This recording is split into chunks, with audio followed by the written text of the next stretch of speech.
बच्चों, क्या हाल चाल है। तो आप लोग आ चुके हो अपनी क्लास 10th में, जिसका आपको बेसब्री से इंतजार था कि कब मैं बोर्ड के एग्जाम दूंगा।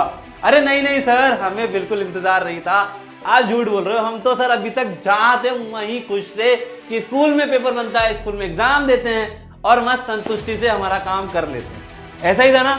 बिल्कुल भाई। तो अगर ऐसा है तो भाई कमेंट सेक्शन में बता देना मुझे एक बार कमेंट डाल के कि यार सर मैं तो बहुत बेसब्री से बोर्ड का एग्जाम कर रहा था, वेट कर रहा था। और जिनका नहीं था वो अपने हिसाब से कमेंट में बता दीजिएगा, ठीक है। तो भाई आज हम बात करेंगे कि यार जो हमारा 10th बोर्ड है उसका एक तो इतना हुआ बना हुआ है कि यार 2 बार बोर्ड होने वाले हैं, है ना। ऊपर से डिफिकल्टी लेवल बढ़ गया है, क्वेश्चन पेपर कहीं और से बनकर आने वाला है, प्लस हमारी कॉपी भी कहीं और पता नहीं कौन चेक कर रहा होगा। तो ये सारी दिमाग की जो है ना नसें फाड़ रहा है ना।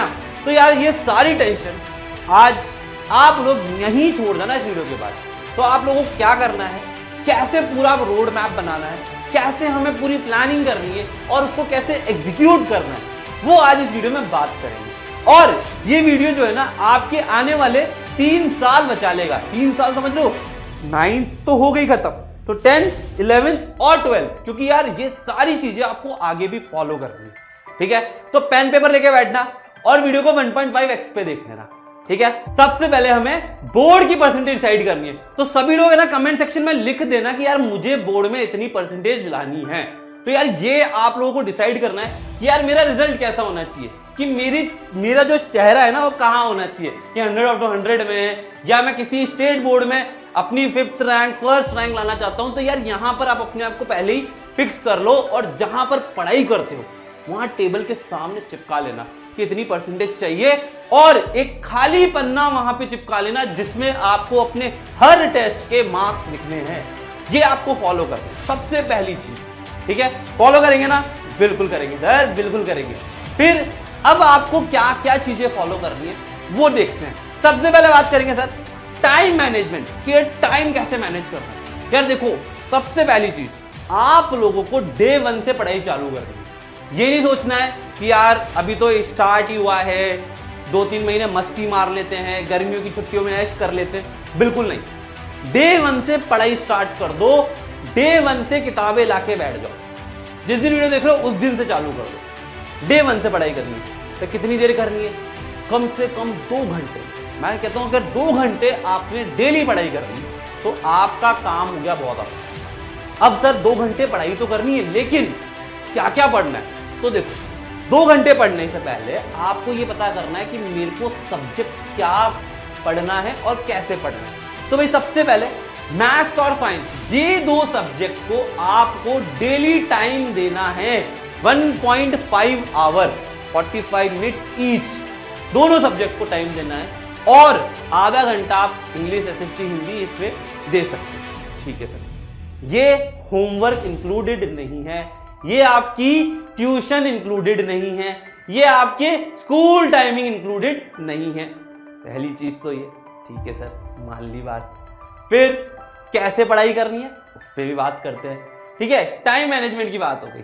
अब सर किताबें कौन कौन सी लाऊं? यार सर मैंने देखा मेरे जो भैया दीदी थे वो लोग सजेस्ट करते हैं कि यार RD शर्मा ले लो, RS अग्रवाल ले लो, S चांद ले लो, एग्जाम आइडिया ले लो, अरिहंत ले लो। लेकिन नहीं, मैं आपको सजेस्ट करूंगा कि कोई किताब नहीं खरीदनी, सिर्फ NCERT ले लो। मैथ्स की NCERT ले लो, साइंस की ले लो, SST की ले लो, हिंदी, इंग्लिश इनकी ले लो, और कोई सब्जेक्ट चलता है तो उसकी ले लो। NCERT को सबसे पहले प्रायोरिटी देनी है, क्योंकि सभी किताबों की मम्मी पापा कौन? NCERT। तो बोलो NCERT की जय। तो सबसे पहले NCERT पे फोकस करना है। NCERT खरीद के लेकर आएंगे, खरीद के लेकर आके बढ़िया से कवर चढ़ाकर पहले चैप्टर से स्टार्ट करें। हर सब्जेक्ट के पहले चैप्टर स्टार्ट करेंगे। अब सर अगर NCERT कर लेते हैं उसके बाद आप NCERT एग्जाम्पलर पे जाओ। उसके बाद अगर आपको कोई भी क्वेश्चन करने हैं, RD शर्मा करने हैं, RS अग्रवाल करने हैं, तो वेबसाइट से कहीं से डाउनलोड कर लो और उसमें से भी 50% ही क्वेश्चन करने हैं, सारे क्वेश्चन नहीं करने हैं, ठीक है सर। ये हो गया हमारा किताब के बारे में बात। फिर इसके बाद में सर कॉन्सेप्ट। अब बात करते हैं पढ़ाई करते समय किस चीज का ध्यान रखना। पढ़ाई करते समय कॉन्सेप्ट का सबसे पहले ध्यान रखना है कि जो भी सब्जेक्ट कॉन्सेप्चुअल है उसको कॉन्सेप्ट को अच्छे से ग्रैस्प करना है, समझना है। ये नहीं करना कि यार रट लिया। मैथ्स में कोई भी चीज रटने की नहीं है, हर कॉन्सेप्ट समझने का है, दिमाग का इस्तेमाल करना पड़ेगा। साइंस में दिमाग का इस्तेमाल करना पड़ेगा। फिर लर्निंग में हमें एसएसटी हो गया, है ना, हमारे इंग्लिश हो गए, इसमें हमें लर्निंग करनी है, इसमें याद रखनी चीजें। तो जितना अच्छे से आप इसको याद कर पाओगे वो कर पाओगे। अब सर इसको कैसे, कॉन्सेप्ट को कैसे हम पढ़ सकते हैं? तो यार देखो, अगर आप विजुलाइज करके पढ़ते हो, अगर आप इस तरीके से विजुलाइज करके पढ़ते हो, हर चीज को समझ के पढ़ते हो, तो आपकी पावर हो जाएगी डबल। आपको हर चीज समझ में आएगी और हर चीज को आप अच्छे से एग्जाम में लिखकर आ पाओगे। तो इनको कॉन्सेप्ट को ना विजुलाइज करके पढ़ना है। विजुलाइज करके कैसे पढ़ेंगे? सर ये एनिमेटेड वीडियो दे दो, इससे पढ़ लेंगे। तो ईसर्वे का कोर्स ले लो, उससे आपको ये मिल जाएगा। ठीक है, तो ये आप ईसर्वे के कोर्स से डिस्क्रिप्शन में लिंक मिल जाएगा। चैम्प कोर्स ले लो, 9th वाले कैप्टन कोर्स ले लो, वहां से आपको ये मिल जाएंगे। ठीक है, साथ में लाइव क्लासेस मिलेगी। उसके बाद में सर क्या करना है? उसके बाद सर कॉन्सेप्ट समझ लिया, पढ़ लिया, अब सर प्रैक्टिस करनी है।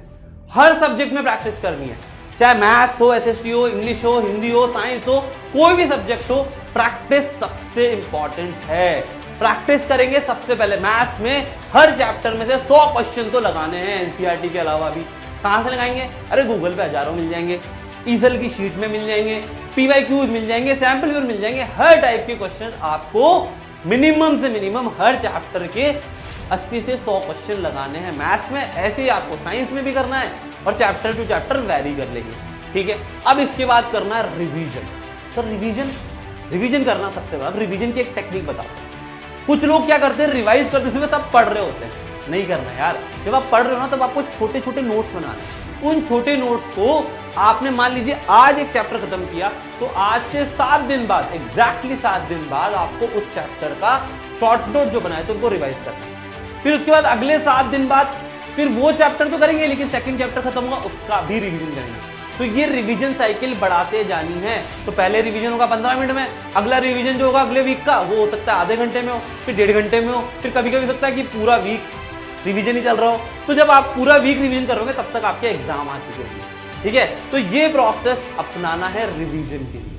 ठीक है, अपना लोगे बिल्कुल। अब सर रिवाइज कर लिया, ये सब कर लिया, सर अब आप मुझे थोड़ी सी हेल्प कर दो सर, कि सर मैं कैसे, है ना, कैसे मैं 90 आउट ऑफ 90 या मतलब 80 आउट ऑफ 80 लाना चाहता हूं बोर्ड एग्जाम के अंदर। तो उसके लिए क्या करूं? उसके लिए यार देखो सिंपल सी चीज है, आप है ना ये कोर्स एनरोल कर सकते हो चैम्प 2025, जो कि बनाया गया है 2 बार बोर्ड के अकॉर्डिंग, प्लस हर स्टेट बोर्ड के अकॉर्डिंग। आपने देखा होगा गुजरात बोर्ड, है ना, Goa board, Bihar board, CBSE top ranker, ये सारे है ना इन्हीं कोर्सेज से पढ़ के निकले, जिसमें ना डेली लाइव क्लासेस मिलती है, 5 लेयर डाउट सॉल्विंग मिलती है, 5 लेयर मेंटरशिप मिलती है, और भी बहुत कुछ होता है। ठीक है, और जो पहले से प्लान करके बैठा है कि सर मुझे डॉक्टर बनना है, इंजीनियर बनना है, तो उनके लिए अग्नि और जेई और नीट के 2027 के इंटीग्रेटेड कोर्सेज हैं, तो वो भी आप एनरोल कर सकते हैं। और अगर आपके कोई छोटा भाई बहन है 9th में, तो उनको आप कैप्टन कोर्स या फिर शक्ति कोर्स भी रेफर कर सकते हैं। ठीक है, तो जो सारी बातें बताई है उनको आपको एक कॉपी में लिखना है। अगर नहीं लिखा है तो दोबारा से बता रहा हूं, उनको कॉपी में लिखना है, अपनी जो परसेंटेज है वो अपनी स्टडी टेबल के सामने लगानी है, और एक खाली पन्ना लिखना है जहां पर आपको बताना है कि मेरे इस एग्जाम में इतने मार्क्स आते जा रहे हैं, ताकि भटके नहीं, एकदम फोकस होकर अपने गोल पे टारगेटेड रहें। और 95 ही, मैं कह रहा हूं 100 आउट ऑफ 100 की परसेंटेज का टारगेट बनाएंगे, तब जाके 98 तक तो पहुंच जाएंगे। ठीक है, तो all the best for your future. ये जो जर्नी स्टार्ट हुई है ये मिलके साथ में हम फोड़ेंगे और मचाएंगे। तो भाई चैनल सब्सक्राइब कर लेना, बेल आइकन हिट कर लेना, ताकि आप लोगों को बहुत सारी चीजें इस चैनल पे मिलने वाली है। आपके जो सीनियर्स हैं आपने उनके रिजल्ट देखे हैं, तो भाई देखो मेरे को बोलने की जरूरत नहीं है, क्योंकि हम दिन रात लगा के इतनी मेहनत करते हैं कि बच्चा एटलीस्ट अपने सपने को साकार कर सके। तो all the best for your journey. मिलते हैं नेक्स्ट वीडियो में, बाय बाय।